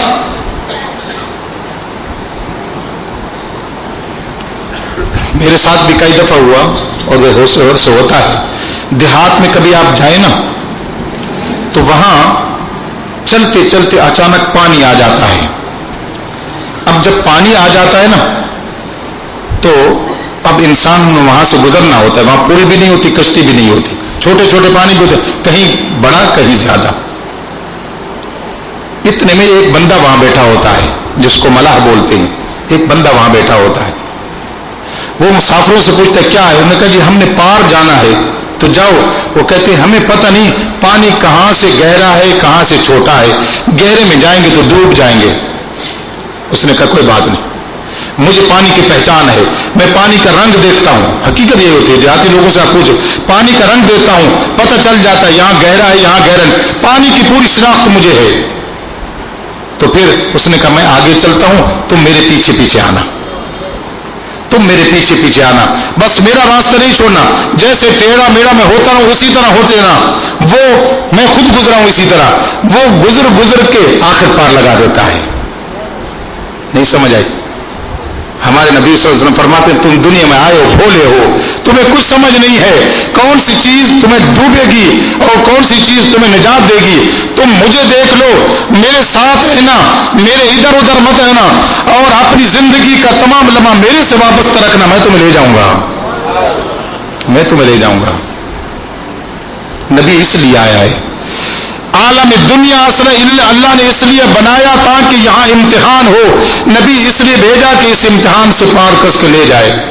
اللہ فرماتا ہے لقد کان لکم فی رسول اللہ اسوہ حسنہ، تم ساری شریعت سارا قرآن پڑھو، سارا قرآن پڑھو، ساری حدیث پڑھو، لیکن اللہ فرماتا ہے ایک بات یاد رکھو، میرے محبوب کو جیسا دیکھو ویسا کرو، لقد کان لکم فی رسول اللہ اسوۃ حسنہ، میرے نبی کے شب و روز دیکھو، اس کی تجارت دیکھو، اس کا کاروبار دیکھو، اس کی گھریلو زندگی دیکھو، اس کی اولاد کی زندگی دیکھو، جیسا میرے نبی نے کیا اس سے ادھر ادھر نہ ہونا، پار ہو جاؤ گے۔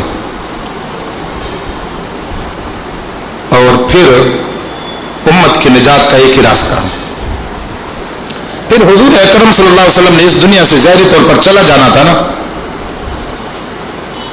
تو یہ آخری بات آپ کے ذہن میں ڈالنا چاہتا ہوں۔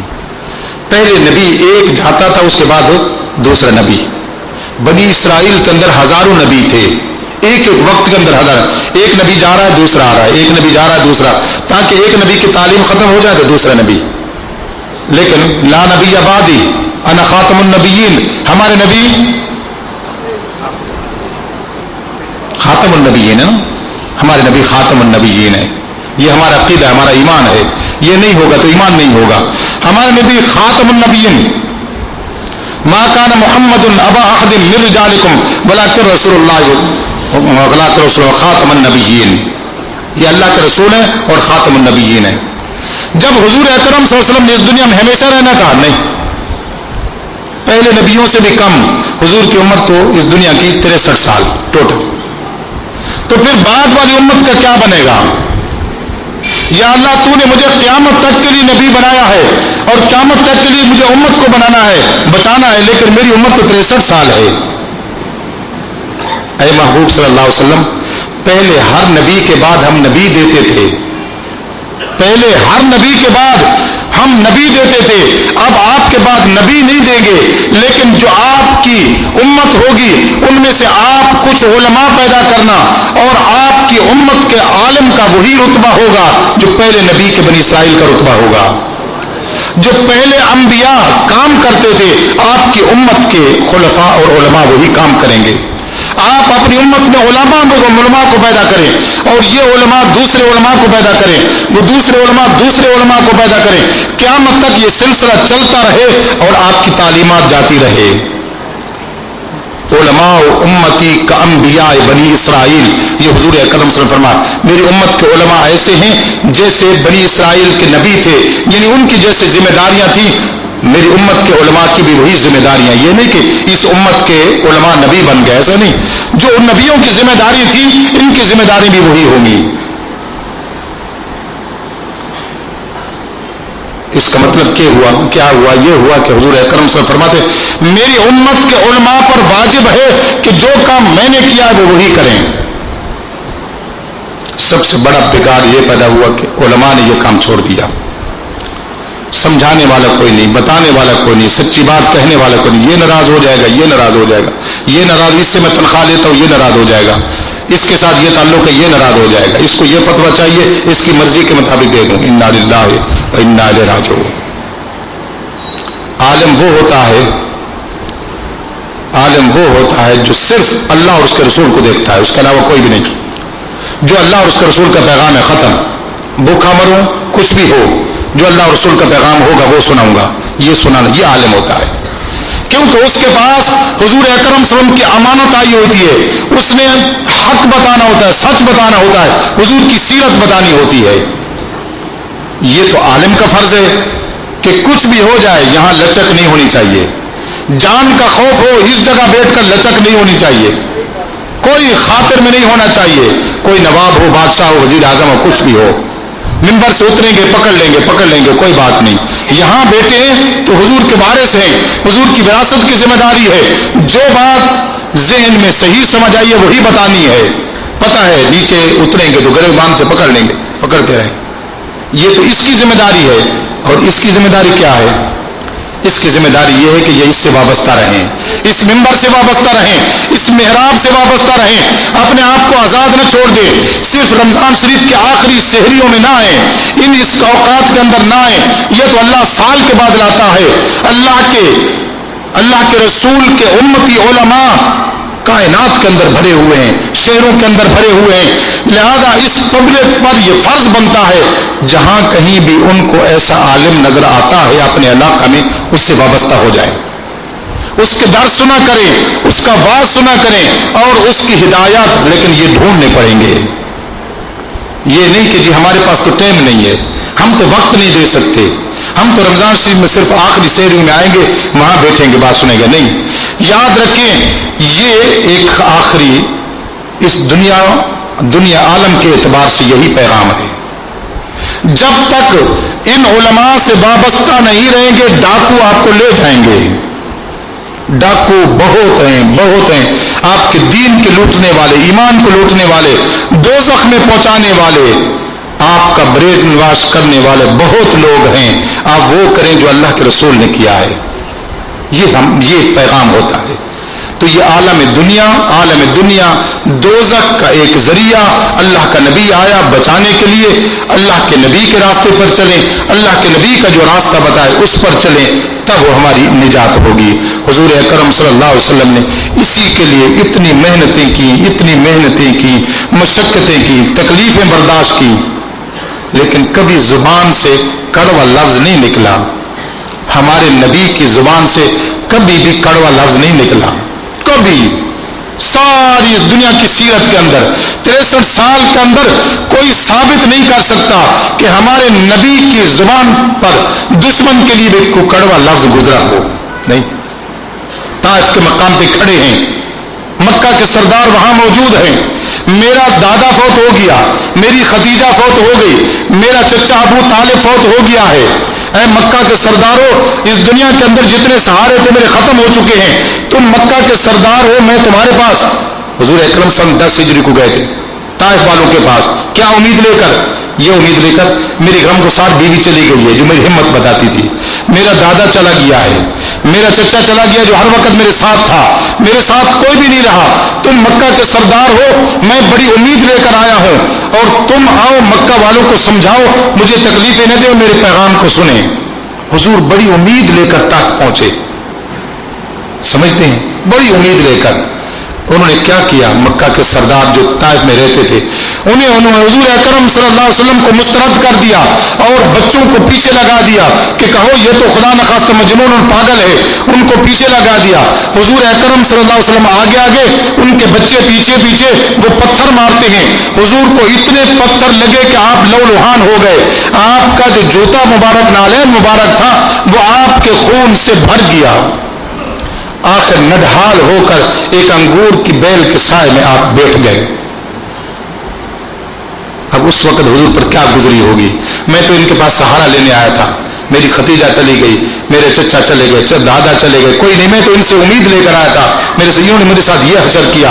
اتنے میں جبریل امین نازل ہوتے ہیں، عرض کرتے یا رسول اللہ صلی اللہ علیہ وسلم، یہ فرشتہ خاص آیا ہے اور وہ یہ عرض کرتا ہے کہ اگر آپ چاہیں نا، یہ طائف والوں کا جو خطہ ہے میں اس کو تہس نہس کر کے زیر و زبر کر دوں، اس کو نیچے سے اکھیڑوں اور آسمان کی بلندیوں پر لے جا کر اوندا الٹ دوں، سب کو برباد کر دوں. غصے کا وقت تھا یا نہیں تھا؟ طائف والوں تکلیف پہنچائی کہ نہیں؟ جو بندہ اتنی بڑی امید لے کر گیا ہو اس کے ساتھ یہ حشر. لیکن ہمارے نبی کی زبان پر اس وقت بھی کڑوا جملہ نہیں آیا. اللہم، اے جبریل ایسا نہیں ہوگا، اللہم آد قومی فإنہم لا یعلمون، یا اللہ یہ بے علم لوگ ہیں تو ان کو ہلاک مت کر، ان کو ہدایت دے دے، ان کو ہدایت دے دے. یہ پیغام ہے، یہ قربانیاں ہیں حضور اکرم صلی اللہ علیہ وسلم کی. ہمیں بھی یہی جذبہ اپنے نبی کے ساتھ رکھنا چاہیے. اللہ تعالی ہم سب کو اپنے نبی کے ساتھ والہانہ محبت و عقیدت اور رابطہ عطا فرمائے. آمین.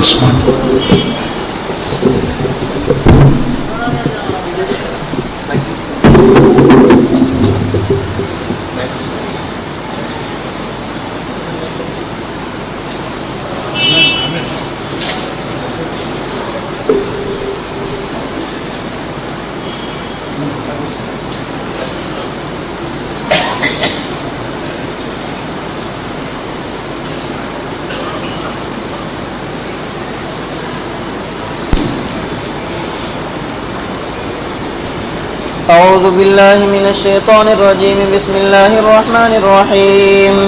قل يا أيها الكافرون لا أعبد ما تعبدون ولا أنتم عابدون ما أعبد ولا أنا عابد ما عبدتم ولا أنتم عابدون ما أعبد لكم دينكم ولي دين.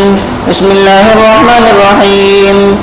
قل هو الله أحد الله الصمد لم يلد ولم يولد ولم يكن له كفوا أحد بسم الله الرحمن الرحيم قل هو الله أحد الله الصمد لم يلد ولم يولد ولم يكن له كفوا أحد بسم الله الرحمن الرحيم قل هو الله أحد الله الصمد لم يلد ولم يولد ولم يكن له كفوا أحد بسم الله الرحمن الرحيم قل أعوذ برب الفلق من شر ما خلق ومن شر غاسق إذا وقب ومن شر النفاثات في العقد ومن شر حاسد إذا حسد بسم الله الرحمن الرحيم قل أعوذ برب الناس ملك الناس إله الناس من شر الوسواس الخناس الذي يوسوس في صدور الناس من الجنة والناس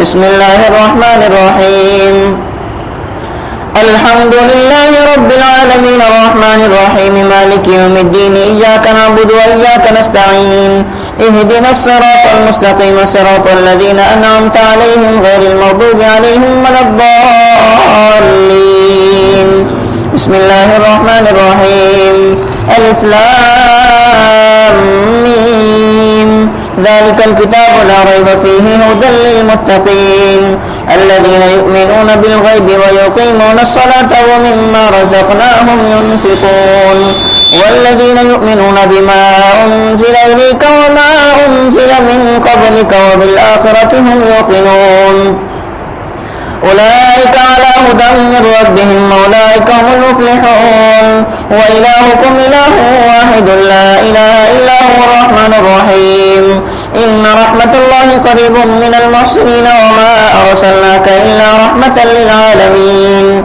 ما كان محمد نبا أحد من رجالكم ولكن رسول الله وخاتم النبيين وكان الله بكل شيء عليما إن الله وملائكته يصلون على النبي يا أيها الذين آمنوا صلوا عليه وسلموا تسليما اللهم صل على محمد وعلى آل محمد وبارك وسلم سبحان ربك رب العزة عما يصفون وسلام على المرسلين والحمد لله رب العالمين.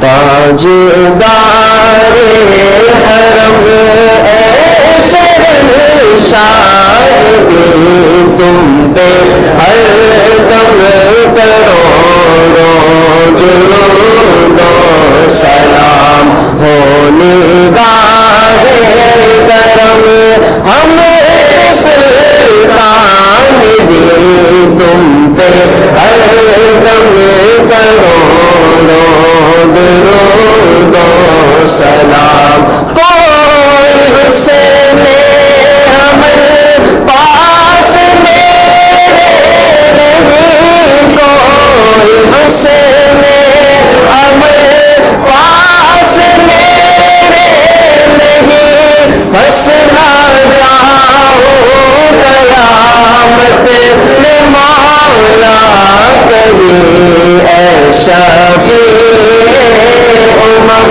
لاج رکھنا